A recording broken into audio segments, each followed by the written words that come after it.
নবম শ্রেণীর ছাত্রছাত্রীরা, আশা করছি তোমরা সুস্থ আছো, ভালো আছো, মন দিয়ে পড়াশোনা করছো। তোমাদের স্কুল খুলতে এখনও কিছুদিন সময় লাগবে। এই সময়ে তোমরা পড়াশোনায় অবহেলা করো না। তোমাদের পড়াশোনায় যতটা পারা যায় আমরা বিভিন্নভাবে সাহায্য করার চেষ্টা করছি। সেই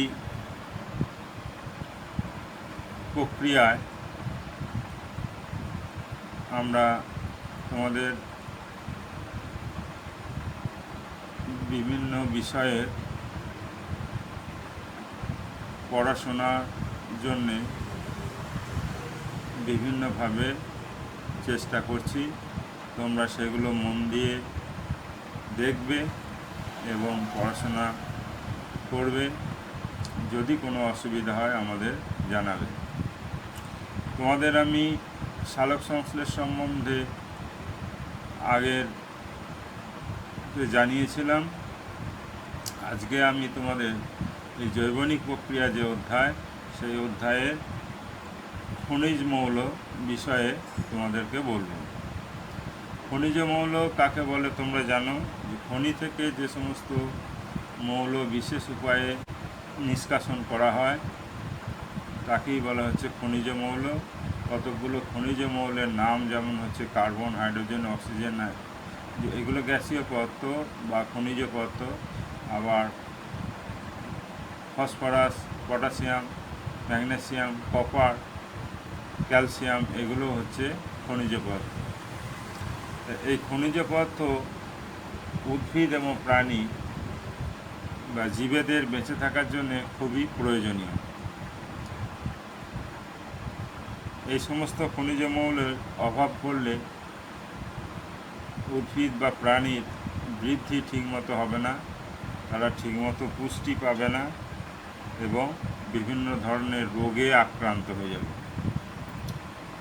তাই এই সমস্ত খনিজ মৌলগুলো তাদের পুষ্টি এবং বৃদ্ধির জন্যে একান্ত প্রয়োজন। সেই জন্যে তাদের বলা হচ্ছে অপরিহার্য খনিজ মৌল। এরকম উদ্ভিদের যে অপরিহার্য খনিজ মৌল, সেই খনিজ মৌলগুলোকে তোমরা দেখতে পাচ্ছ এখানে দুটো ভাগে ভাগ করা হয়েছে। একটা হচ্ছে অতিমাত্রিক খনিজ মৌল আর একটা হচ্ছে স্বল্পমাত্রিক খনিজ মৌল। অতিমাত্রিক খনিজ মৌল এবং স্বল্পমাত্রিক খনিজ মৌল, এদের ইংরাজি হচ্ছে ম্যাক্রোনিউট্রিয়েন্টস অথবা মেজর এলিমেন্টস, আর একটা হচ্ছে মাইক্রোনিউট্রিয়েন্টস অথবা ট্রেস এলিমেন্টস। মেজর এলিমেন্টস বা অতিমাত্রিক খনিজ মৌল কাকে বলা হচ্ছে না? যে সমস্ত খনিজ মৌল উদ্ভিদের পুষ্টির জন্যে একান্ত প্রয়োজন বা বেশি পরিমাণে প্রয়োজন এবং যেগুলোর হচ্ছে তোমার যদি ঠিকমতো না পায় তাহলে বিভিন্ন ধরনের রোগে এরা আক্রান্ত হয় এবং এদের বৃদ্ধিও ঠিকমতো হয় না। তাই অতিমাত্রিক খনিজ মৌল কতটা করে প্রয়োজন না? 1 থেকে 10 মিলিগ্রাম পার গ্রাম শুষ্ক ওজনের জন্য প্রয়োজন উদ্ভিদের ক্ষেত্রে। 1 থেকে 10 মিলিগ্রাম পার গ্রাম শুষ্ক ওজনের জন্য প্রয়োজন। এবং এই অতিমাত্রিক খনিজ মৌলগুলো কী কী? Carbon, hydrogen, oxygen, nitrogen, phosphorus, potassium, sulphur, magnesium, calcium ইত্যাদি। কী কী বললাম? Carbon, hydrogen, oxygen, nitrogen, phosphorus, sulphur, magnesium এবং ক্যালসিয়াম। স্বল্পমাত্রিক খনিজ মৌলগুলো কতটা পরিমাণে প্রয়োজন? এগুলো প্রয়োজন হচ্ছে 0.1 মিলিগ্রাম পার গ্রাম শুষ্ক ওজন, মানে তার থেকে কম বা ওইটা 0.1 মিলিগ্রাম পার গ্রাম শুষ্ক ওজনের প্রয়োজন অথবা তার থেকে কম প্রয়োজন। স্বল্পমাত্রিক খনিজ মৌলগুলো কী কী? Fe অর্থাৎ লোহা বা আয়রন, Zn মানে zinc, manganese, boron, copper, molybdenum, chlorine, এবং ক্লোরাইড বা ক্লোরিন, আর হচ্ছে নিকেল, ক্লোরিন এবং নিকেল, এগুলো হচ্ছে স্বল্পমাত্রিক খনিজ মৌল। আচ্ছা, উদ্ভিদের অপরিহার্য খনিজ মৌল বা অপরিহার্য খনিজ পদার্থের সাধারণ কাজ, অর্থাৎ এগুলো উদ্ভিদের ক্ষেত্রে কী কাজ করে।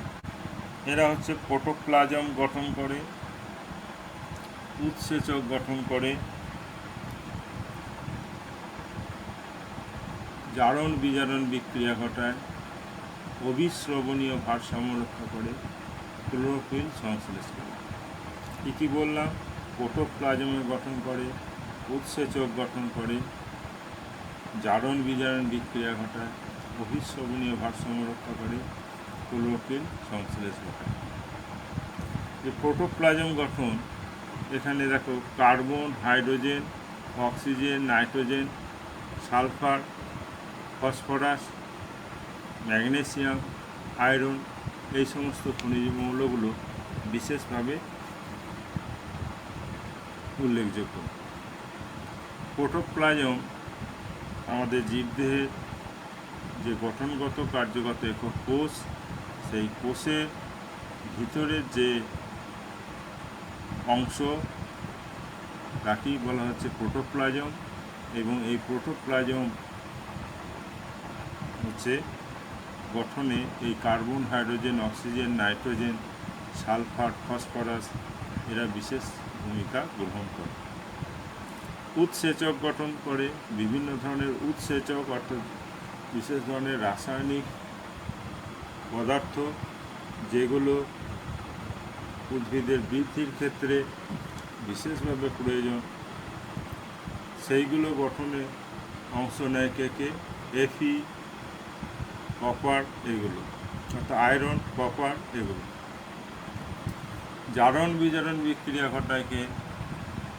জারণ বিজারণ বিক্রিয়া ঘটায় এফি, কপার, এই সমস্ত। এবং এরা ইলেকট্রন পরিবহন বিশেষভাবে উল্লেখযোগ্য ভূমিকা গ্রহণ করে। ইলেকট্রন পরিবহন অর্থাৎ আমাদের শ্বসন প্রক্রিয়া, তোমরা পড়বে, এখনও আসেনি, সেখানে দেখবে ইলেকট্রন পরিবহন বলে একটা বিশেষ ব্যাপার আছে। অবিশ্রবণীয় ভারসাম্য রক্ষা। অবিশ্রবণও একটা বিশেষ শারীরবৃত্তীয় প্রক্রিয়া, অর্থাৎ যে প্রক্রিয়ার দ্বারা নির্ধারিত হয় কোষ থেকে জল বেরিয়ে যাবে অথবা কোষের ভিতরে জল ঢুকবে। অর্থাৎ জল শুধু নয়, জলের সঙ্গে যে বিভিন্ন ধরনের পদার্থ প্রবেশ করবে অথবা বেরিয়ে আসবে, সেই অবিশ্রবণীয় ভারসাম্য রক্ষায় সাহায্য করে পটাশিয়াম, তারপরে chlorine, chloride ion, potassium ion, sulphate ion প্রভৃতি। আর ক্লোরোফিল যেন উদ্ভিদের যে অন্যতম একটা গুরুত্বপূর্ণ উপাদান উদ্ভিদ দেহের, ক্লোরোফিল, সেই ক্লোরোফিল হচ্ছে উদ্ভিদ দেহকে খাদ্য তৈরি করতে সাহায্য করে।